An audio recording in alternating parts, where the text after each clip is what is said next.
అధ్యక్ష సభ్యులు చెప్పినటువంటి అంశం. అధ్యక్ష, మా హుజరాబాద్ నియోజకవర్గంలో కల్వల ప్రాజెక్ట్ అని మానకొండూరు కాన్స్టిట్యున్సీలో వస్తుంది బార్డర్లో. దాని కింద ఆయకట్టు 6-7 ఎకరాలు వస్తుంది. దాన్ని 2023లో భారీ వర్షాలతో పడ్డప్పుడు ఆ ప్రాజెక్ట్ అనేది కొట్టుకపోయింది. చాలా సంవత్సరాలది. ఆనాడు కేసీఆర్ గారి నాయకత్వంలో 70 కోట్ల రూపాయలతోని డిపిఆర్ చేసి పంపడం జరిగింది. ఇప్పటిదాకా పెండింగ్ ఉంది.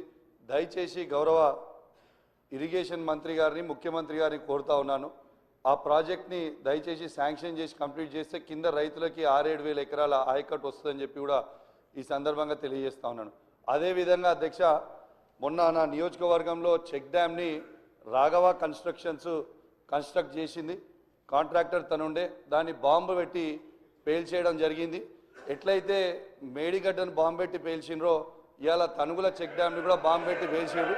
అది నేను చెప్పింది కాదు అధ్యక్ష, అది నేను చెప్పింది కాదు, ఏఈ గారే సభ్యులు చెప్పిన అంశాన్ని నోట్ చేసుకోవడం జరిగింది. కొత్త ప్రభాకర్ రెడ్డి గారు అధ్యక్ష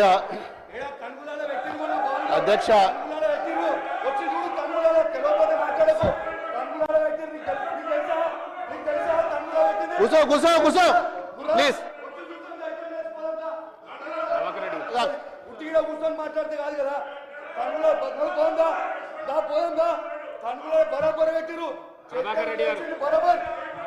అధ్యక్ష,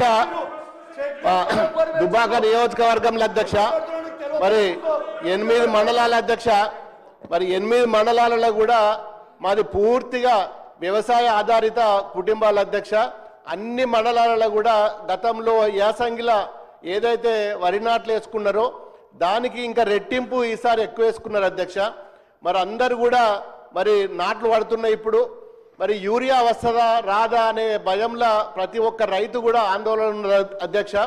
మరి మీరేమో యాప్ ద్వారా బుక్ చేసుకోవాలనుకుంటున్నారు, అది సాధ్యం కాదు. మరి చాలామంది రైతులు మీరు ఏదైతే యాప్ ద్వారా మరి యూరియా బుక్ చేసుకోవాలని చెప్పి పెట్టినరో అది సాధ్యం కాదని చెప్పి రైతులు మరి నిన్న మొన్న మరి ఆందోళనతో ఉన్నారు. ఇంకొక విషయం అధ్యక్ష, మరి కరెంటు కూడా 8 నుంచి 9 గంటలు మాత్రమే వస్తుంది అధ్యక్ష. ఇప్పుడు నాట్ల సమయం, మరి ఇప్పుడే 8-9 గంటలు వస్తే మరి రాను ఇంకా ఎండాకాలం వచ్చిన తర్వాత ఏప్రిల్ మేలో ఇంకా ఇబ్బంది అవుతుంది. మరి ఆ పవర్ విషయంలో కూడా చాలామంది ఆందోళనగా ఉన్నారు. ఇంకో విషయం ఏంటంటే మరి చాలా గ్రామాలలో నాకు ట్రాన్స్ఫార్మర్లు లేవు, కరెంటు పోల్లు కావాలి, వైరు కావాలి. మరి ఇలాంటి మరి దానికోసం ఎవరైనా రైతులు డిపార్ట్మెంట్కి పోతే మా దగ్గర బడ్జెట్ లేదు, మేమేమి ఇయ్యలేమని చెప్పి మరి ముక్కుసూటిగా మరి రైతుల ముంగట్నే చెప్తున్నారు. ఇది కాకుండా అధ్యక్ష, మరి గతంలో మా దగ్గర మల్లన్న సాగర్ ఉంటుంది అధ్యక్ష, రైతులకు సంబంధించింది. మరి కూడవెల్లి వాగులో మరి నీళ్లు వదిలిన తర్వాత పక్కన ఉన్న గ్రామాలకు మోటార్ల ద్వారా చాలా ఇరిగేషన్ మరి డిపార్ట్మెంట్కి సంబంధించిన మరి మోటార్లు కానీ కాల్వలు కానీ మరి పూర్తిగా మరి మొన్నటి వర్షాలకు టెంపరీగా కాల్వలు తీసుకున్నారు గతంలో. మరి ఆ టెంపరీ కాల్వలు పూర్తిగా మట్టి పూడిక నిండిపోయింది. మరి ఆ కాల్వలు కూడా పూడిక తీయకపోతే ఈ సంవత్సరము దాని మీద ఆధారపడ్డ కాల్వల మీద ఆధారపడ్డ రైతులు నష్టపోతారు. దయచేసి మరి మా మల్లన్న సాగర్ కానీ కొండపోచమ్మ ద్వారా మరి ఆ కాల్వల ద్వారా నీళ్ళు వస్తాయి, సబ్ కెనాల్ల ద్వారా. మరి 2 సంవత్సరాల నుంచి ఇరిగేషన్ డిపార్ట్మెంట్ ఏ ఒక్క రోజు కూడా మరి మల్లన్న సాగర్ మీద కానీ మరి కొండపోచమ్మ మీద కానీ రంగనాయక సాగర్ మీద కానీ ఎన్నో పర్యాయాలు ఎన్నో ఇష్యూస్ ఉన్నాయి. మరి కాలువల మీద కానీ పూడికల తీతం మీద కానీ మరి ఇప్పటి వరకు ఏ ఒక్క రోజు కూడా ఇరిగేషన్ డిపార్ట్మెంట్ కానీ గౌరవ మంత్రి గారు ఉత్తమ్ కుమార్ రెడ్డి గారు కానీ చాలా విన్నపాలు చేసిన ఒక్కరోజు కూడా కనీసం ఆ జిల్లాలో ఏం జరుగుతున్నది, కాలువలు ఏమవుతున్నది, ఇరిగేషన్ ఏమున్నది అని చెప్పి ఏ ఒక్క రోజు కూడా కనీసం రివ్యూ మీటింగ్ కూడా పెట్టిన పరిస్థితి లేదు అధ్యక్ష. మరి ఇన్ని సమస్యలున్నా మరి మా సిద్దిపేట జిల్లాలో కాళేశ్వరం ద్వారా 3 ప్రాజెక్టులు కట్టుకున్నాం. మరి దుబ్బాక నియోజకవర్గంలో దాదాపు 2 లక్షల 3 లక్షల కల్టివేషన్ ఉంటుంది. దాని మీద పూర్తిగా మరి మల్లన్న సాగర్ మీద ఆధారపడ్డది. మల్లన్న సాగర్లో చెర్ల నీళ్ళు ఫుల్లుగా ఉన్నాయి. కాలువల ద్వారా పిల్ల కాలువల ద్వారా నీళ్లు తీసుకుపోవాలి. టెంపరీగా రైతులు గతంలో యాసంగికి సొంత డబ్బులు వేసుకొని మెయిన్ కెనాల్ నుంచి తెగ్గొట్టుకొని లోపలికి నీళ్ళు తీసుకుపోయినరు, మళ్ళీ కూడిపోయినాయి. ఇప్పుడు మరి ఈ సంవత్సరం ఎట్లా అని చెప్పి చాలా మంది ఆందోళనలో ఉన్నారు.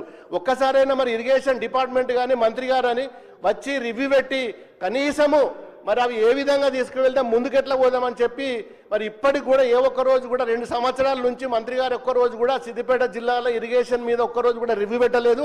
మరి గతంలో కట్టిన ప్రాజెక్టులు కానీ కాలువలు తీసే పరిస్థితి కూడా ఇవాళ ఈ గవర్నమెంట్ లేదంటే ఎంత దుర్మార్గమైన పరిస్థితి ఉందో ఒక్కసారి మీరైనా చెప్పాలి అధ్యక్ష. మరి యూరియా కానీ కరెంటు కానీ ఇరిగేషన్ కానీ ఈ 3 కూడా రైతులకు సంబంధించిన విషయము. మరి మొన్న రైతుల దగ్గర కొనుగోలు చేసిన ధాన్యం కూడా ఇప్పటి వరకు కూడా వారికి గోడాంలలో పెట్టలేక ఎప్పుడు కూడా అన్లోడ్ కాకుండా రైస్ మిల్ల ముంగట్నే ఉంటుంది, అవి కూడా అన్లోడ్ చేసుకోవట్లేదు. ఇష్టం ఉన్నట్టు రైస్ మిల్ యజమానులు కూడా మరి తరుగు పేరు మీద ఇప్పటికి కూడా ఇంకా కటింగ్ చేస్తూనే ఉన్నారు. దీని మీద కూడా ఎవరు కూడా పట్టించుకునే నాదులు లేడు. మాది పూర్తిగా 8 మండలాలు ఉన్నాయి. 8 మండలాలు కూడా వ్యవసాయం సంబంధించిన రైతుల అధ్యక్ష. ఇప్పటికైనా ఒకసారి సిద్దిపేట జిల్లా మీద దుబ్బాక నియోజకవర్గం మీద ఒక కన్ను పెట్టి మా రైతులను కాపాడవలసిందిగా మీ ద్వారా అధ్యక్ష నేను గౌరవ కన్సర్న్ మినిస్టర్ గారిని నేను రిక్వెస్ట్ చేస్తున్నా. ఎందుకంటే అందరు కూడా నాట్లు పడ్డాయి, ఆందోళన ఉన్నారు. కరెంట్ వస్తుందా, యూరియా వస్తుందా, మా కాలువలలో పూడికలు తీస్తారా, మరి విత్తనాలు సరిగానే ఇస్తారా అని చెప్పి అందరు కూడా ఆందోళన ఉన్నారు. దయచేసి మరి గౌరవ మంత్రి గారు మరి ఇరిగేషన్ మంత్రి కానీ అగ్రికల్చర్ మంత్రి కానీ మరి వచ్చి త్వరలో మరి అధ్యక్ష యూరియా అంశానికి సంబంధించి కానీ ఫర్టిలైజర్ సంబంధించి కానీ ఈ అంశం కేంద్ర ప్రభుత్వ అధీనంలో ఉంది. ఉత్పత్తి అయినా ఎగుమతులైనా దిగుమతులైనా మొత్తం అంశం కూడా కేంద్ర ప్రభుత్వ పరిధిలో ఉంది. రాష్ట్ర రైతాంగం అవసరాలకు సరిపోను సప్లై చేయని కారణంగా తక్కువ వస్తున్న కారణంగా వచ్చిన దాన్ని రైతులు ఇబ్బంది పడకుండడం కోసం ఒక యాప్ ద్వారా వచ్చిందని ఈక్వల్ డిస్ట్రిబ్యూషన్ చేయడం కోసం చేసింది తప్ప రైతులను ఇబ్బంది పెట్టడం కోసం కాదు అధ్యక్ష. ఇది గమనించాలా. మిగతా అంశాలన్నిటి కూడా నోట్ చేసుకోవడం జరిగింది అధ్యక్ష. ఎడమబుజ్జు గారు. ధన్యవాదాలు అధ్యక్ష. ముందుగా నా నియోజకవర్గ ప్రజలందరికీ కూడా ప్రత్యేకమైన ధన్యవాదాలు తెలియజేస్తున్నాయి. ఎందుకంటే మొన్న లోకల్ బాడీస్లో మంచి ఫలితాలని మా దగ్గర ఇవ్వడం అనేది జరిగింది అధ్యక్ష. మా ప్రజలందరూ కూడా ఒక మాట చెప్పి రావడం అనేది జరిగింది. నా నియోజకవర్గం అంతా కూడా కవ్వల్ టైగర్ జోన్. అక్కడ ఇంద్రం ఇల్లు మన ప్రభుత్వం ఇస్తే అటవీ శాఖ అధికారులు ఒక ఇల్లు కూడా కట్టకుండా ఇబ్బందులు పడుతున్నారు. నిన్న కాదు మొన్న మా ఇన్ఛార్జ్ మంత్రి జూపల్లి కృష్ణారావు గారిని కూడా ప్రత్యక్షంగా తీసుకెళ్లేసి గ్రామాన్ని కూడా చూపించడం అనేది జరిగింది.